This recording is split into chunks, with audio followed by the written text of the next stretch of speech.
ನಮಸ್ಕಾರ ಫ್ರೆಂಡ್ಸ್, ನಾನು ಇವತ್ತು ಮಧ್ಯಾಹ್ನ ಊಟಕ್ಕೆ ರೊಟ್ಟಿ, ಸಬ್ಬಸ್ಗೆ ಪಲ್ಯ ಮತ್ತು ಪುಂಡಿ ಪಲ್ಯ, ಸಜ್ಜಿ ಖಾರ, ಉಪ್ಪಿನಕಾಯಿ, ಶೇಂಗಾ ಚಟ್ನಿ, ಅದು ಹಚ್ಚಾಕತ್ತೇನಲ್ಲ ಅದು ಪುಂಡಿ ಪಲ್ಯ.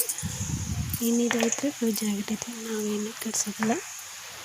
ಅದು ಪುಂಡಿ ಪಲ್ಯ ಅಂತೂ 2 ದಿನ ತಿನ್ನೋಕ್ಕಾದ್ರೂ ಬರ್ತೈತಿ, ಯಾಕಂದ್ರೆ ಹುಳಿ ಇರ್ತೈತಲ್ಲ, ಅದು ಹುಳಿ ಇರೋದ್ರಿಂದ 2 ದಿನ ಪುಂಡಿ ಪಲ್ಯ.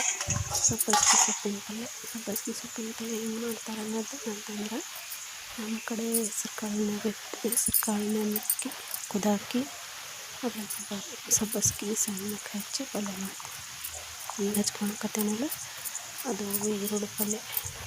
ಬೆಳಗ್ಗೆ ಸ್ವಲ್ಪ ಇತ್ತು ಸುಮ್ಮನೆ ಹಚ್ಕೊಂಡು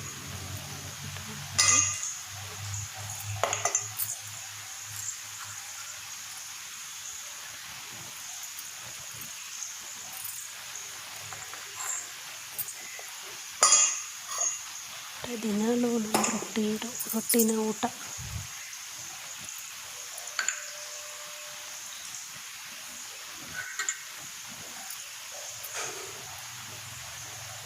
ಸ್ವಲ್ಪ ಖಾರದಾಗ ಮೊಸರು ಆದರೂ ಎಣ್ಣೆ ಹಚ್ಕೊಂಡ್ರೆ ಟೇಸ್ಟ್ ಇರುತ್ತೆ. ನಾನು ಎಣ್ಣೆನ ಹಚ್ಕೊತೀನಿ ಜಾಸ್ತಿ ಮೊಸರ್ಕಿಂತನೂ.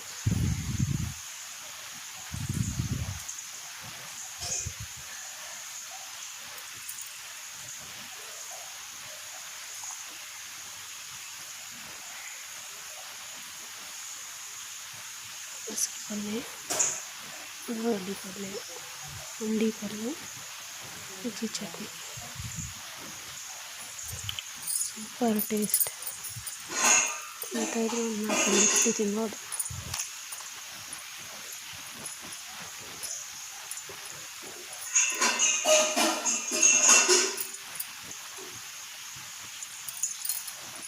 ಟೇಸ್ಟ್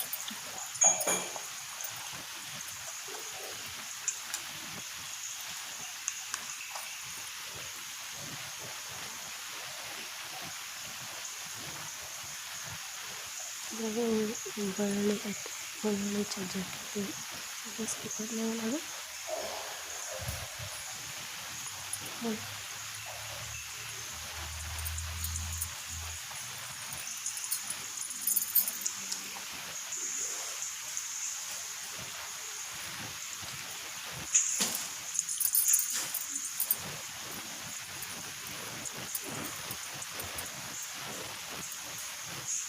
ರೊಟ್ಟಿ ಹಾಕಿಕೊಂಡು ಉಣ್ಣೋ ಪುಡಿ ನಮಗೆ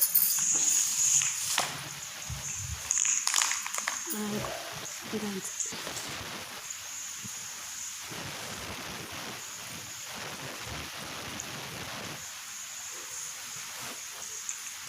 ಸಬ್ಬಸ್ಗೆ ಪಲ್ಯ ಅಂತೂ ಮಸ್ತ್ ಟೇಸ್ಟ್ ಆಗ್ತೈತೆ.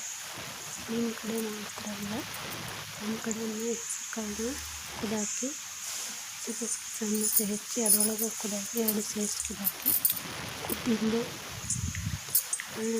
ಎಣ್ಣೆ ಹಾಕಿ ಬಾಂಡ್ಲಿಗೆ ಬೆಳ್ಳುಳ್ಳಿ, ಸಾಸಿವೆ, ಜೀರಿಗೆ ಹಾಕಿ ಕುದ್ದಿದ್ದು ಬೀನ್ಸ್ ಹಾಕಿ ಸ್ವಲ್ಪ ಉಪ್ಪು ಅರಿಶಿನ ಹಾಕ್ಬಿಟ್ಟು 1-2 ಮೆಣಸಿನ್ಕಾಯಿ ಮುರಿದು ಹಾಕ್ಬಿಟ್ರೆ ಸಬ್ಬಸ್ಗೆ ಪಲ್ಯ ರೆಡಿ. ಭಾರಿ ಟೇಸ್ಟ್ ಅನ್ನೋದು ಪಲ್ಯ. ಜೋಳದ ರೊಟ್ಟಿಗಂತೂ ಭಾರಿ ಸೂಪರ್. Thank you. ಸಬ್ಸ್ಕ್ರೈಬ್ ಆಗಿ ನನ್ನ ಚಾನಲ್ಗೆ.